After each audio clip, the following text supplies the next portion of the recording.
Hello and welcome to the Main Idea podcast. I'm Jen David Lang. My passion is helping school leaders learn. I read lots of education and leadership books, and I save you time by sharing only the most compelling and impactful books with you. Seems these days like everyone is rushing to write books and articles about AI. So naturally, I get a little skeptical. But when I came across the book we're going to talk about today, called Irreplaceable: How AI Changes Everything and Nothing in Teaching and Learning, I was intrigued. The idea of AI changing everything and nothing. That was something I wanted to read more about. But still, I opened the book with skepticism, and I have to say I was deeply impressed. Clearly, these are two authors who are steeped in the field of education first, and their interest and knowledge and passion about teaching and learning is really primary throughout this book. I would read whole sections of the book and have whole new ideas about teaching and learning and then say, well, wait a minute, they haven't even mentioned AI in a little while.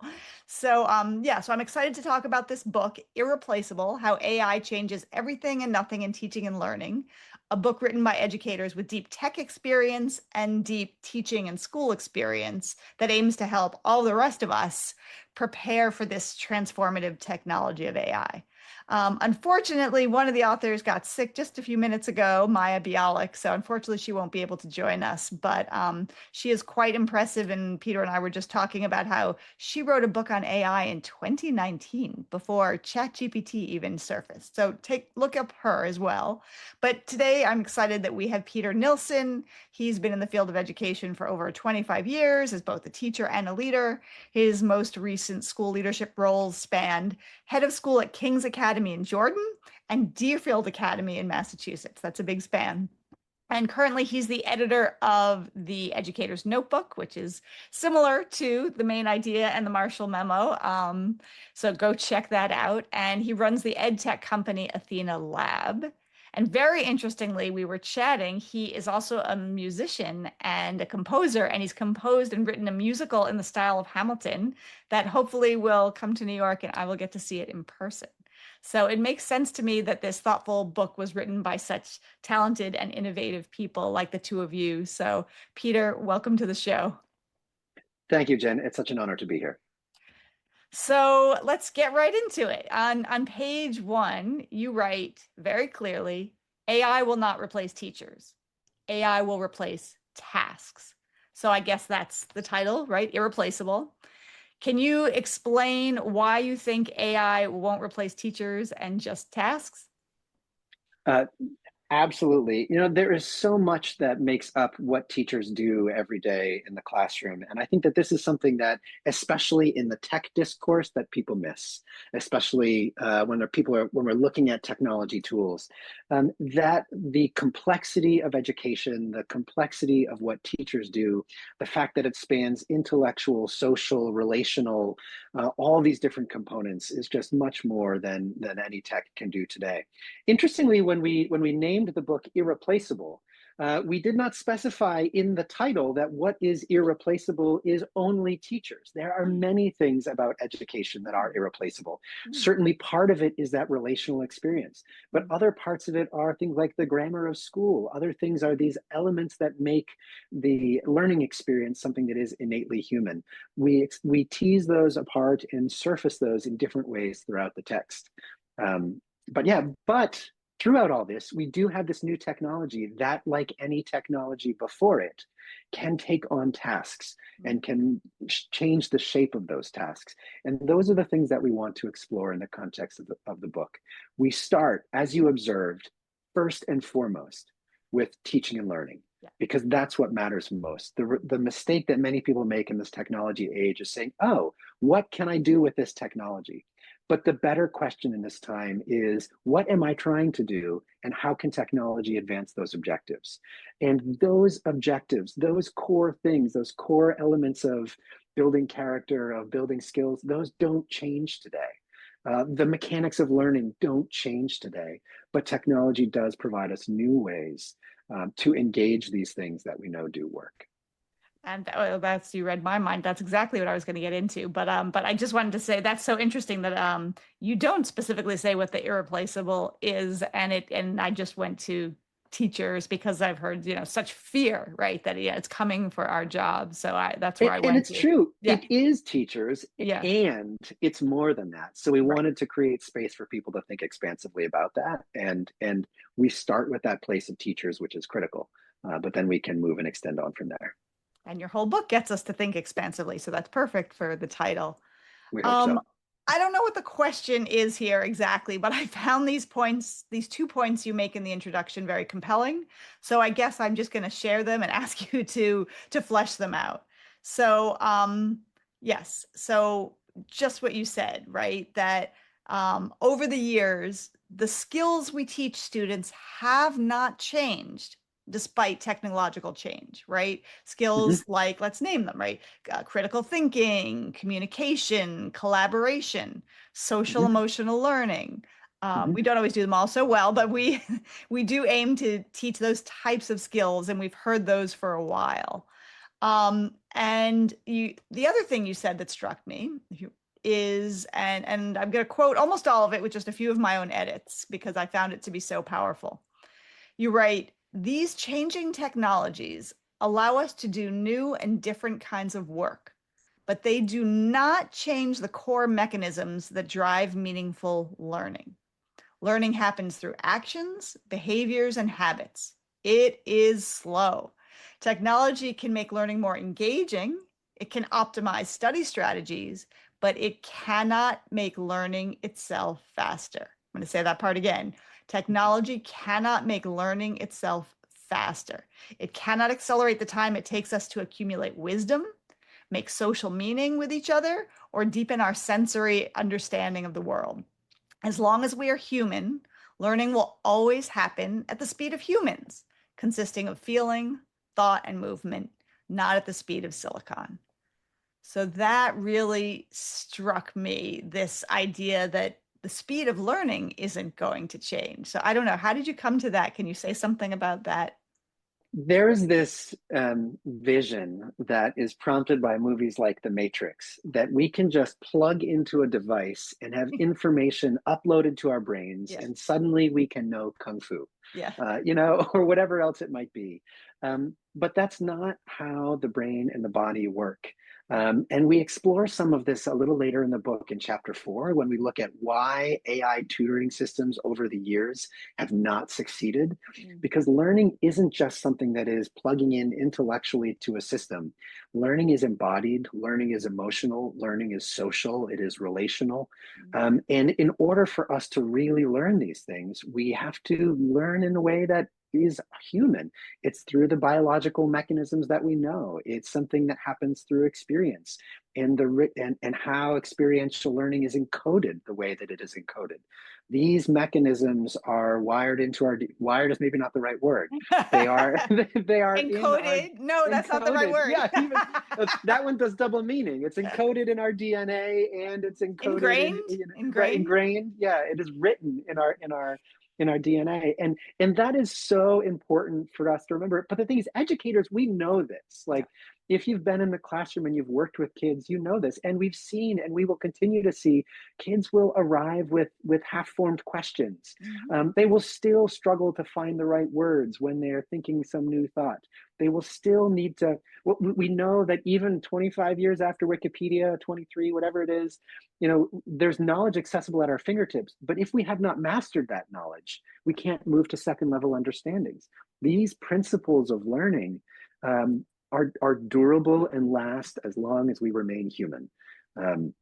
And that is such an important thing for us as educators to ground our work in a time when messaging that comes from outside Yeah. portrays learning as sometimes something you can accelerate into a digital process that just wires information into our brains and bodies. Really well said. You can tell you're a former high school English teacher.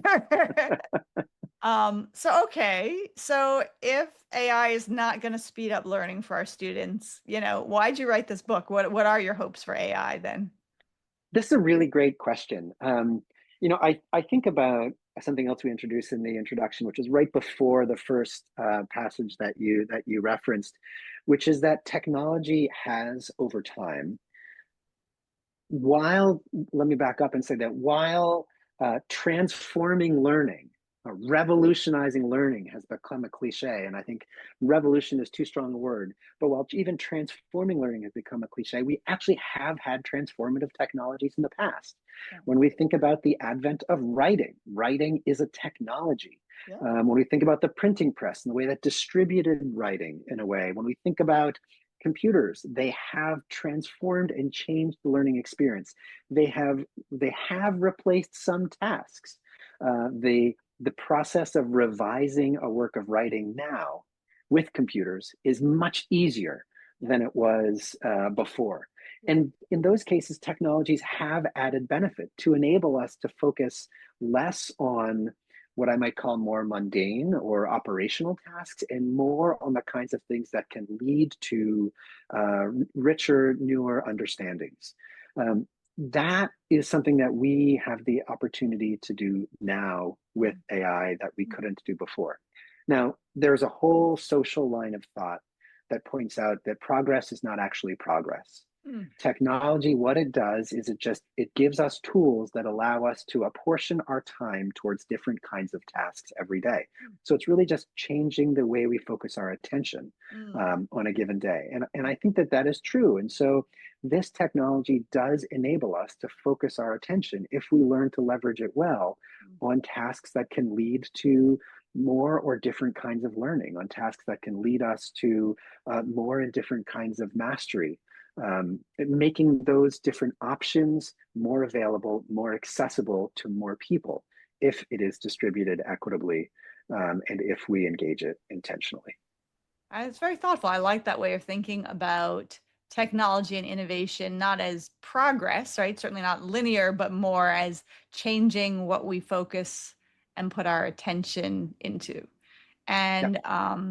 And I just wanted to say for listeners and for you, I joke like, why'd you write this book if it's not speeding up learning? But I have a lot of concerns about AI, and I hope everybody does who is reading about it and engaging in it. And I think it's very important for school leaders um, not to ignore it. And you have some quote in the book about like, you're not going to get to the future you want just by prohibiting things. So just by prohibiting AI, you're not going to move your school forward, whatever that looks like. Yeah, so just there's a lot of cautions, and you do mention them in the book as well. Yeah, one of the Yes. things to follow up on that, one of the Yeah. things that is inherent in our title, Yeah. and it's also something that we explore throughout the book, is, the title says it changes everything and nothing. And that perspective, which is also seen in the testimonials in the back of the book from the people who have engaged it, is that we're not coming at this from a pro AI perspective or from an anti AI perspective. Yeah. We're coming at this from a learning perspective. Yeah. And what we want to know is, what are the opportunities and what are the risks? And we aimed in the writing of this to explore this from a fairly as objective and neutrally as we could, to try to speak to what those opportunities are, while also acknowledging and cautioning against risk where there are risks. Great. And I think we're going to focus on a few opportunities. We are going to focus on just one out of the three sections of the book. I think focusing on all of it is too much for the podcast. If you like what you hear, then, read the rest of the book. But just so you know, the book has three parts, and the first part focuses on teachers' tasks outside of the classroom, right? Which are numerous, right? Planning for lessons, feedback, grading papers, researching, those kinds of things. Part two of the book, which we won't discuss, is about the students' work outside of the classroom, alone and in groups, learning and working together. And then part three finally is teacher and student work in the classroom. So yeah, I thought to enable listeners to walk away with a few ideas, to focus it on the teacher's tasks outside of the classroom. And in the book, you divide teachers' tasks outside of the classroom in three ways. And in fact, you say you don't like to anthropomorphize AI. I always have trouble getting that word out. But you kind of do by saying We that. definitely, no, we definitely do. Okay, I'm not just calling you out. Okay. No, no, no, no, no. So you do. You say that, AI can play three roles, not tasks, three roles in helping teachers outside of the classroom. AI can serve as a research assistant, a planning assistant, and a feedback assistant. And I want to take them one at a time, but first, could you speak to, why did you conceptualize AI as having a role rather than being a tool? Yeah, so this is another one of those areas where we looked at this from a pretty balanced perspective. There are definitely risks to anthropomorphizing technology. Anthropomorphizing a technology can give it agency that sometimes means we give up some of our own, Yeah. and that can be problematic. At the same time, this is something that behaves in a human-like way, and there's emerging research that not treating it like an individual can actually change the way that we treat other humans. And it can actually have an impact on our own psyche. If we treat something that is human-like as a tool, then that can actually change the way that we engage other humans. So there's some balancing there from an ethical perspective to think about. But more practically than that, part of what we explore here, and it comes up in chapter 3 and then again in chapter 5, is that simply conceptualizing AI as an assistant helps understand how it can be most productive for us and most useful for us. In that, when we think about an assistant, we will often give it a task, give an assistant, him or her or them, a task. And then we know that when we do that, we have to clearly define what that task is. We know that when the result comes back from an assistant, we need to evaluate what's been given to us. And we need to give feedback to the assistant to help help that person or it, an AI, improve that task or provide or produce something better. And then ultimately from an assistant, when we receive something from an assistant, we as an executive with an assistant, take ownership of that work, which is something that we need to do in the context of AI. In an age when everyone has an assistant, we are all executives. And conceptualizing our relationship with the technology in that way helps us use it more productively and helps us understand why when people say, well, it gave me something bad, therefore it's not any good, is actually the wrong way to approach that, because we don't even approach humans that way. If a human gives you something bad, an assistant or a student, Right. we don't dismiss that out of hand. We say, okay, let me give you some feedback and you can improve it, and then it'll come back again. So from the outset, the conception of it being an assistant helps us practically and is appropriate in some ways philosophically, although research is still emergent around that second topic. And the last piece to this is that, as you point out, there are 3 sections to the book. And that is one of these things that is irreplaceable, that is timeless. This is a timeless truth. School will always have this structure of teachers outside of class planning and giving feedback, students outside of class, and teachers and students together. This vision of an AI tutor and having this one-on-one learning, as we explore throughout the book, does not really understand a full picture of what teaching and learning actually is and how it works socially and relationally among groups of students. I think that's a really helpful analogy and image to see the AI as an assistant, because of all the reasons you said. And it makes me think of a colleague of mine who recently, for Main Idea subscribers, ran a workshop on leveraging AI for observations and coaching. And I don't remember if this is his rule or if he got this from Ethan Mollick, but either way, it's the rule itself that's fantastic, which is humans first, humans last when you use AI, right? That you got to start with your own thinking and ideas. You ask for some help from the assistant, right? And then there always needs to be eyes on it at the end. And so I think the assistant analogy helps with that rule, helps to remember that rule. 100%. And that gets also to that idea of agency. We want to know that the technology is advancing and improving our human agency as opposed to taking that away. Yeah. And when we are delegating decisions and other things, we want to be intentional about what those decisions are that we are delegating. Just as we do as leaders of organizations, when we know what we want to delegate to what members of our team and to which assistants within the organization or which people in the organization. Makes a lot of sense. All right, let's dive into these 3 roles, starting with Great. AI as research assistant. So teachers do a lot of research before they sit down to write a lesson plan. What are the standards I need to meet? What's the curriculum? What content will I teach? What am I passionate about? What are my students passionate about? And I guess I had never really thought of this as research, even though I've been a teacher. But yes, it's research. And again, what I loved about your book is that it doesn't just dive into AI, but it gets you to think about teaching and learning in a new way. And this is one way, just this role of research that we all do.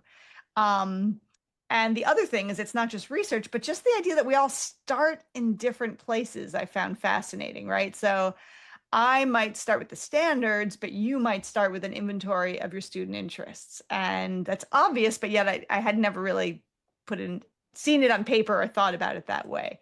So all of this is connected to what you call the art and science of teaching. So could you talk about that art versus science tension and the first, without the AI, and then how AI can help resolve it?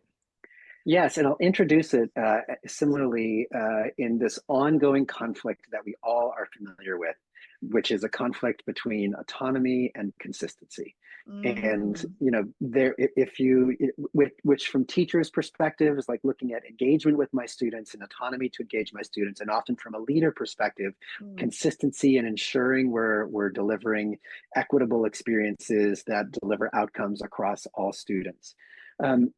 What we explore in this opening chapter is that um, teaching and learning as a human relational experience depends on humans in the room, teachers in the room with students, acting and engaging responsively with the room, and we would say artistically, improvisationally, bringing who we are as people to put our own experience in what this classroom is. And the richer we are able to bring our passions and perspectives into that classroom, the more richly our students engage that. And we see research about this over and over again. And when we follow that line of thinking about what it means to have that kind of classroom artistry, mhm, then we say, great, we need to create more experiences for teachers to follow and pursue their passions and their artistry in the classroom. But mm, at the same time, we know that there's a growing body of research that says these research-backed methods and practices, this structure of this curriculum has been scientifically proven to advance math, numeracy and literacy and whatever else it might be. And so thinking of in that mode of thinking from a scientific perspective leads us to say we should have very scripted, structured curricula in classrooms. And taking that to the nth degree is when we get fully scripted curriculum. mhm, Now there's a tension between like how much do we ground what we're doing in the science and how much do we ground what we're doing in the artistry and the relational piece. And what we argue in this chapter is that, well, first we should understand both of those. And that's where it's what you were saying before. There's this element of effective teaching and learning, how we structure it and how we deliver it, how we design it and how we deliver it. That is really important to know. But then there's this tension in terms of how we reconcile them. mm, And that's where everyone does this in their unique way, mhm, in their own unique way. And so AI as a tool, because it is an assistant, that can function as a thinking assistant for you. If your specialty, if your expertise is in understanding where in the content there are good nuggets that meet our content and curriculum objectives, AI as a thinking partner can help you find ways to connect that, to align that content with the skills that we're responsible for and what the needs of our students are. Similarly, if we have all this data about our students and we're able to say, well, I have all this data and I like to start with that, but I need to map it to this curriculum, that can be a complex process. And AI as a tool can help us map that difference. So we have the ability increasingly now to reconcile this art, the art and science of teaching, if we can leverage these tools, when we learn how to leverage these tools to bring them together. And well, I'm going to give a couple examples from your book, but I think it helps with if you have a strength in a certain area that AI can help with the other area. And also if the AI can help us save some time, it's exhausting if I'm writing a lesson plan to bring in my passion and the school goals and the standards and what I've already, what I know about student learning and where they are in their learning. I mean that's a lot. So maybe it can help save time. So you give an example, let's say I am a statistics teacher, right? And I'm really good at aligning my teaching with the statistics curriculum, right? So, my principal loves me because I'm great with that, alignment that you talked about, that consistency. Mhm. So, how might I prompt or use AI as a research assistant to help me make my statistics class more relevant to students? Like what?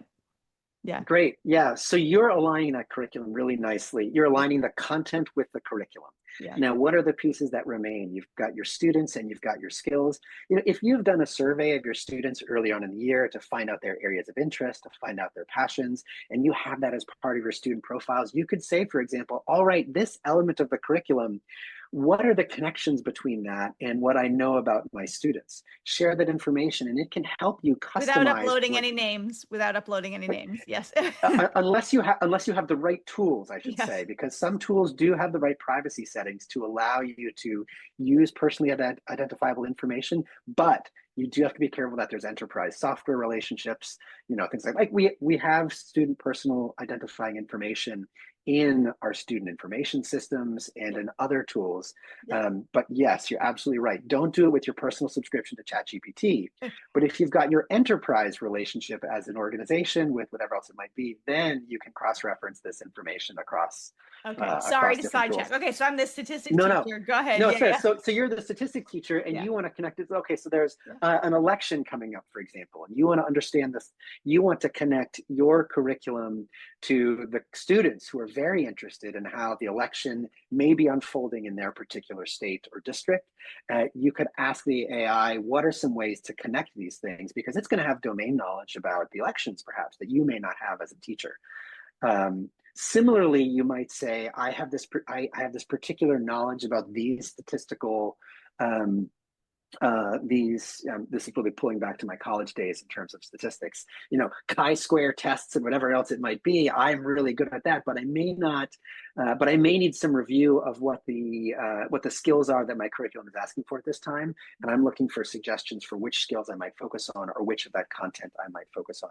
It can help me draw those lines. Yeah. And to be honest, I might be a statistics teacher who is so focused on the statistics. I may not be a very political person. I might not even be so aware that it's, we're approaching November, there's an election coming up, and so just Yes. the idea that it could make that connection, like, hello, like, of course you can connect this to the election, or Yep. it's been a long time since I've been 17 years old, right? That they might make some connections to, pop references or other things that I wouldn't necessarily, we can't expect teachers to know everything, right? We are expecting them, if they're a statistics teacher, to know statistics, but we don't expect them to be knowledgeable about world affairs or whatever. And this is great. And when we have the AI literacy to know how to interrogate the AI's response and know how to be thoughtful about what we're getting back from it, we can learn in our discipline things that we did not know in our discipline. We can learn about our curriculum. We can learn about our students in ways if we know how to use it effectively and responsibly. Yeah. And then the flip side is, let's say there's a solar eclipse coming up. Last year there was a solar eclipse. I think it was on my birthday, and and I'm really excited, and it's that excitement is exuding. The students can pick up that excitement, and now they're really excited. But I'm one of these teachers who, okay, the curriculum, the standards. My principal keeps giving me feedback that I'm not doing such a great job of addressing the standards I should be addressing, right? So the flip side, I assume, is true as well. Yep, 100%. And I think there's a pretty lengthy example in the book about an English class. It's not the solar eclipse class, but a similar idea where somebody has content expertise and may just want to talk about Hamlet, may just want to talk about Romeo and Juliet. But what's important is that they're developing the right skills according to the standards required by the state at that particular time. And so therefore they can say, all right, I love this text. Which elements of this text would be, what skills might I focus on? Which elements of the curriculum will this most help me address? And even point me to the sections of the text that might specifically help advance these particular skills. So if I'm a subject area expert, as some new teachers are, but I'm not necessarily a curriculum mapping expert, it can absolutely help me map the content that I love or that I'm required to teach, or the things that I want to bring to my curriculum. It can help me map those to the required objectives that I have for the year. So that's a little eye into AI as a research assistant, obviously more detail in the book, but I want to hit the second area, which is AI as a planning assistant. So again, you start this chapter not with AI, but with insights into teaching that I so appreciate. You actually describe teaching as the most creative profession out there. And I always felt Yes. creative, but I wouldn't have put myself in the same camp as, let's say, you, Peter, having written a musical. So really, how is, separate from AI, just in general, how is teaching the most creative profession out there? Can you explain?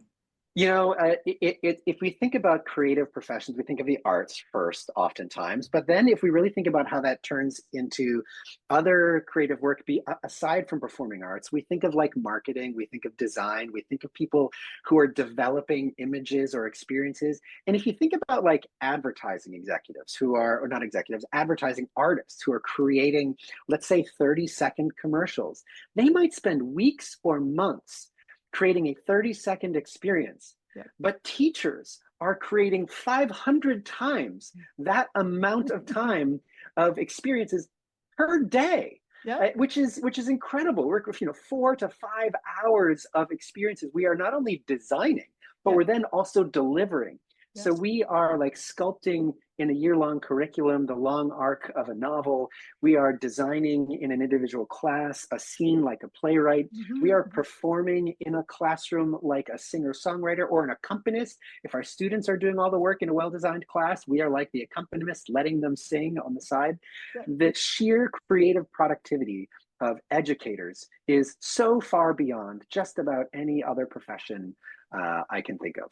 Yeah, and in the arts, I Yep. think good art, but you know more than I do, it impacts and it influences people, right? So, and you Mhm. have a quote in the book where you say the audience of the art, right, the students, must be so affected by their learning experience that their approach to the whole world changes as a result. But Every day. but you say, unlike in other settings, right? I choose to go see Peter's play, but students have not chosen to be there. So it's an Right. even more challenging creative task ahead. It's Um, it's astonishing. It's absolutely astonishing. And where this really first occurred to me is I was at South by Southwest EDU, and I remember seeing this book that was The Creative Process Illustrated. And it was people in different creative professions describing their creative process. And I said when I saw this, oh my gosh, this is the planning process illustrated. yeah. And so actually about 10 years ago now, I can't believe it, with a group of other young faculty that I was managing at my school, we actually sent out packages out to award-winning teachers around the country, state teachers of the year, and said, "Would you please illustrate your planning process?" We gathered this together at a website, planningprocessillustrated.com. But that idea was where chapter 2 comes from, which is that chapter 2 is AI as a planning system. And if we look at the planning process as a creative process, then AI can help us at every single stage in that process. And the research that we distill there is a host of research around the creative process and distilled it down to something that comes mostly from Charles Johnson's creative systems theory, which is that the creative process has 5 stages: incubation, experimentation, perspiration, integration, which is like revision, and then, revision and then integration. I'm sorry, again, that's um, incubation, experimentation, perspiration, revision, and integration. And that's this idea that that first stage, incubation, is research. We're just filling our head with facts and information that we need to know. Then we experiment with that information. We design. We say, maybe we design a lesson plan this way. Maybe we designed it that way. Maybe we try starting it with this. Maybe we try finishing it with that. But then we settle on a design. It's the perspiration of actually designing the lesson plan, of actually putting together the handouts, the sheets, putting together whatever else we might be using, and doing that hard perspiration work. Then after we've done a pass through of that, we revise it, and we might finish it and change this and tweak this here. Certainly between years, we do that. But then the last thing we do is we integrate it, we deliver it. And so what we write about in chapter 2 is that each of those stages can be advanced and supported with artificial intelligence to make them smoother, or to help us think more broadly about it or think more deeply about it. And to give people a more concrete example in education of these, these steps that we go through unwittingly, maybe. Mm-hmm. So all of us have had a text I don't know, I guess not all of us have taught English or language arts, but if you had a text you wanted to teach, right? There are so many design decisions like you describe in the book, right? Should the students read the article alone and answer questions on a worksheet? That's a design question. Or wait a minute, should the students read it in groups? Oh yeah, maybe that's better. Or wait, should they read it as a class and play Kahoot, right? Or should they write a paragraph about it, or a debate it, or a diorama, or right? There's so many design decisions, and it's usually us as teachers staying up late at night with ourselves deciding these things. And what you're saying is that there are these steps that AI could help with. Yes, and there's a great book from 27 or 8 years ago, The Teaching Gap by Jim Stigler and Jim Hebert, James Stigler. I'm not sure which is Jim and which is James. Ziegler and Hebert. But the point is that in that book, as you know, we aren't good at seeing the options that we have beyond what we know. There are so many different ways to do it, but we generally have a pretty limited scope. AI is a tool to help us see different options and think through which options are best for our students. That's part of that creative process of experimentation and then perspiration and refining. And it's also a reminder about human oversight, the humans first, humans last, and why it's so important, because, Yep. So let's say for years I've been assigning this article and having students answer questions on a worksheet, right? And I just keep, because of inertia, I've got 5 classes, I'm just going to do it again. So great, AI can give me all these ideas, but I have to use my professional expertise, right? So having them read it and play Kahoot, at least with a worksheet, I might have answers from everyone. With Kahoot, I don't really know who hasn't learned it, right? There's not really a checking for understanding piece there for individual students. Do I walk away as a teacher knowing who understood the article and who didn't? So that's where your professional expertise comes in. So you might be reiterating and trying different things, but you have to do that with your teacher expertise and your human hat on. The two chapters we've talked about so far, the creative process in this chapter, it begins with the teacher doing that research and bringing in, and it finishes with the teacher refining and the idea. The teacher is guiding that process. In chapter 1, I mentioned the idea of teacher as executive, and teacher as executive, again, they are setting the vision, defining and delegating the terms, and then at the end of the process, they are evaluating, giving feedback, and then accepting, integrating, and taking ownership of that process. So teachers, again, at the beginning and end of that process, it's so important. And this is just enriching the processes that we do, giving us more tools and fuel for how we're doing what we're doing. And what my hope is, what my concern is, the first year, second year teachers who are very fluent with technology, with AI, you can easily, slap together a lesson plan with AI, but you don't have the experience to know, either this will not work in a classroom tomorrow, or it's missing this, or even to enact it and then implement it and then see the impact. So I hope that some of the time saved will be used in, meeting with your team, and continuing to learn about pedagogy, content, all the things that make more experienced teachers more knowledgeable. 100%. There's growing body of evidence that suggests that your domain mastery is one of the most significant drivers for how effectively you can use this technology. The people with less domain knowledge can use it less effectively. People with more domain knowledge can use it more effectively. Because you know the language of your discipline, you know how to evaluate what is coming from it, which of course is what makes it complicated to think about students using AI. Exactly. That's a conversation for another day. That's part 2. Yeah. But that is really critical for us as educators. Our pedagogical knowledge, our mastery of our subjects. We'd like to all be experts in all these things, but we need to start with building mastery in some places and leveraging that as best we can to advance our use of this particular tool.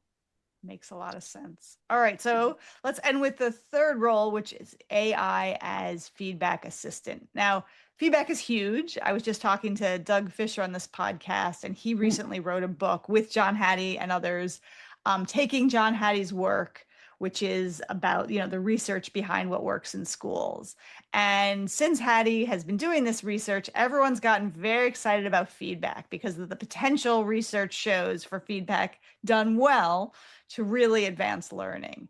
And so people have been especially excited about AI for feedback, both for this high potential, but also, if you've ever been a teacher, right, those, well, it used to be piles of papers. Now it's just hours of reading assignments, whether that's 25 assignments, 50, up to 150 student assignments. And teachers are tired and burnt out, and they're equating feedback with grading. That's a whole other podcast. But so that's another reason that people are excited about AI, is to save some time with the grading. And so there definitely are broken places in the teacher-student feedback cycle, the way it currently exists. Teachers are just taking a lot of grading home. Students are saying, when am I getting my papers back? They do get them back, and they don't even look at the feedback, right? Or there's just a grade, which really isn't feedback. So how can AI begin to assist in repairing parts of this feedback cycle? This is a great question, and it's one that we could spend our entire hour on. So I'll try to hit just a few tidbits. And Okay. listeners, as you're listening, if you have questions about this, check out chapter 3, because we also explore many of the implications and questions and challenges to doing this effectively and doing this sensitively, to what is appropriate in schools and what's appropriate with students. But the headline is that we know that feedback is essential for learning.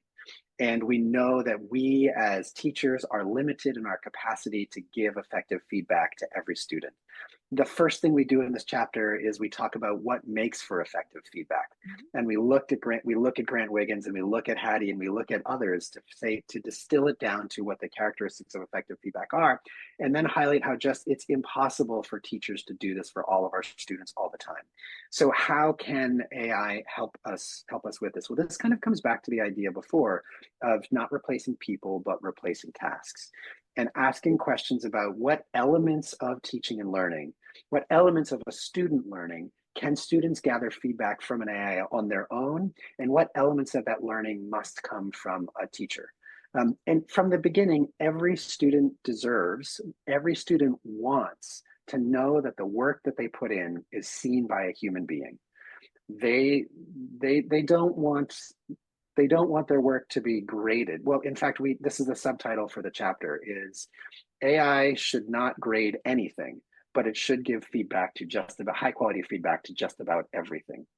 And so if teachers can determine what elements of their work what elements of student learning can be delegated to an AI, then that could be a useful tool. So in writing, for example, we don't want AI grading an essay, but can an AI give feedback on grammar and punctuation, thereby making the teacher with 150 essays that they need to read, not having to think as much about, commas here, periods there, citation practices here, but instead focusing on the ideas and the structure and the order.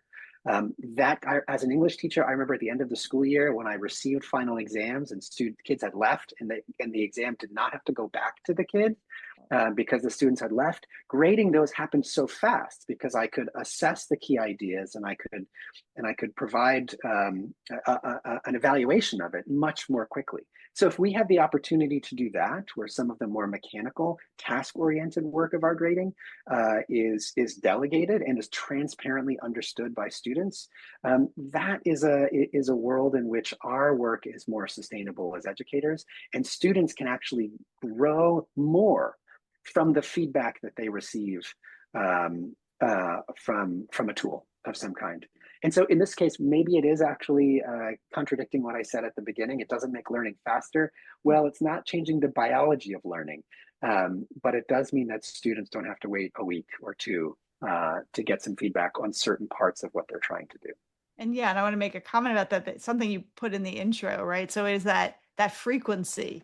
So for educators who are thinking, how can AI, possibly do what I do in terms of the feedback? And you say in the introduction that the alternative to AI providing, annoying but imperfect feedback to students is not teachers providing ongoing perfect feedback for students, right? We have to be honest. whether you're Yeah. a teacher or a leader listening to this, right? Our teachers are not providing, round the clock feedback. And even when they do provide feedback on a weekly basis, which is quite hard, it's not perfect, right? And so it's teachers providing a limited amount of imperfect feedback. That's what we're comparing the AI to. And then teachers feeling burnt out about all the hours. So, Yeah. whatever else that's detracting from, right? Designing quality lessons, they're being present and building relationships in class, those kind of things. So, yes, of course, concerns about using AI for feedback are legitimate, but they have to be weighed, as you say, against this current reality that we have too much feedback to give, and we are human and also don't always give perfect feedback. Right. What the counterfactual of an imperfect technology is not perfect humans. The Right. counterfactual of an imperfect technology is imperfect humans. Yeah. And so, can we improve? Can we provide something more than what we can do as individuals? And then, how can we ensure that we're doing this in a setting that is transparent and productive and ethically sound as well? But also to ensure that we don't just, drop it all off on AI. You give this example of what makes good feedback on the bottom of 67. It's longer, but I do want to share this example so people can hear it in light of thinking about AI. So you say in this example that, let's say a student makes a mistake and they say plants get their energy from the soil, which we know is not true, right? So you talk about a teacher providing what's called reinforcement feedback, where they just say, wrong, Right. incorrect, right? Okay, Reinforcement learning, incorrect or correct. It's a binary and that's it. so binary, Low resolution feedback. right? So we could imagine, AI doing that, right? Mhm. But a teacher giving, more effective corrective feedback might say, plants get their energy from the sun, not the soil. Right. So, Right. okay. So they actually then could learn something if listening to a teacher is learning something. Right. But the teacher who really offers what you call high information feedback might say, I see why you might think that plants get energy from the soil, because they do absorb nutrients from it. Think about the equation for photosynthesis. What is the source of energy in that process? Try explaining it in your own words. And this is the type of feedback that is going to be most effective. So are you saying that AI can get to this point, or that should be left to teachers? What are you saying here? AI can get to that point. AI Okay. is getting to that point imperfectly, imperfectly for Okay. sure. We have to remember also that the technology we see today is the worst version of AI we're going to see, Yes. in our lives. It's just going to get better. AI can get to that point.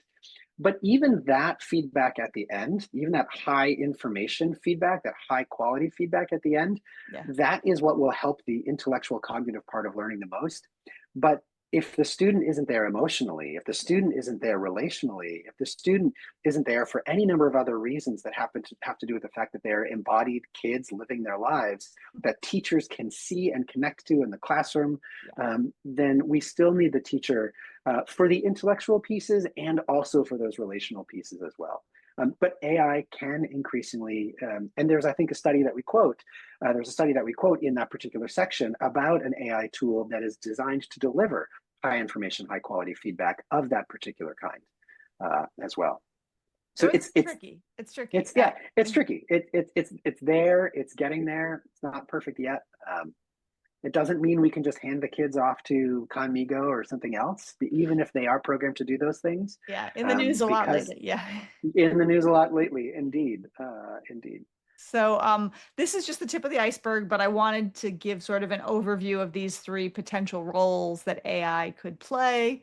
Obviously, look at the book if you want more detail, but I thought we would just end with if you could provide sort of one main idea of this first part of the book that someone could walk away with, like a sentence, and then maybe one first step that a teacher or leader could take to consider using AI for research planning or feedback, and then one other resource on this topic would be great. Absolutely, absolutely. For one main idea, I'm going to reaffirm something that you picked up right from the beginning, which is really important to us. This book is about teaching and learning first, and it's about AI insofar as it supports that. In some ways, it's a Trojan horse in that way. People see AI in the title and think, oh, it's a book about AI. I need to learn about that. But what they actually end up learning about is sound practices for teaching and learning, what research has shown us, what practice has shown us, what we know, not just for our roles as teachers, but it's the same in part 2 and part 3, what happens in the classroom, and also the experience of student learning. So it's a book about teaching and learning first. And in that way, it makes really great professional development for professional learning for teachers because it revisits those pedagogical skills. High leverage action, my belief is, and research shows this, is that the best professional learning is teachers talking with teachers about teaching. And so the high leverage action for leaders is create ongoing structures for teachers to talk with each other, to try things out, to share what they find with others. This is what researchers are calling an arrival technology, not an adoption technology. It's here. We typically go through adoption cycles where we identify we're going to take an LMS or something like that. We study the different options, put together a committee, make some recommendations, try it out, make a decision, train the faculty, and then adopt it and implement it. But this arrived unbidden, like cell phones 25 years ago. It's just here, it's in schools, and we have to respond to it. And one of the challenges of arrival technologies is that it takes us a long time to figure it out. And to accelerate that time, to shorten that time, we need to spend more time engaging with it. And so creating space for your teachers to talk with each other about pedagogy and about how AI can support their pedagogy, whether it's weekly staff meetings or bi-weekly or monthly, whatever you have the capacity for, makes a difference. And then a resource, the last thing that I would say is for people who really want to dive deeply into what the technology is doing, the technology side of this, a podcast called the AI Daily Brief. That's where I turn to. Many people still think of AI as chatbots. But the technology of today, the AI of today, 2026, is very different from the AI of 2023, can do much more in many more sophisticated ways. And a place like the AI Daily Brief is where I turn to really to understand what the technology is doing currently. Wonderful, thanks. And if people want to learn more about you or your work, where can they go? The educatorsnotebook.com is my weekly newsletter, is probably the best place. The stuff that I care about most, I share through my weekly newsletter, or peternilsson.us is a more expansive look at the different projects that I've done. But educatorsnotebook.com is probably the best place. A good one. Okay, fantastic. Yep. Well, thank you so much for taking the time with me today. You're a Renaissance person. You have a brilliant and creative mind. And even setting AI aside, like I said, I learned a lot about teaching and learning from reading your book. So thank you so much. And let me also, one last thing, point you also to my co-author, who is also a Renaissance, she's a Renaissance woman, she works in the arts as well as tech, as well as education.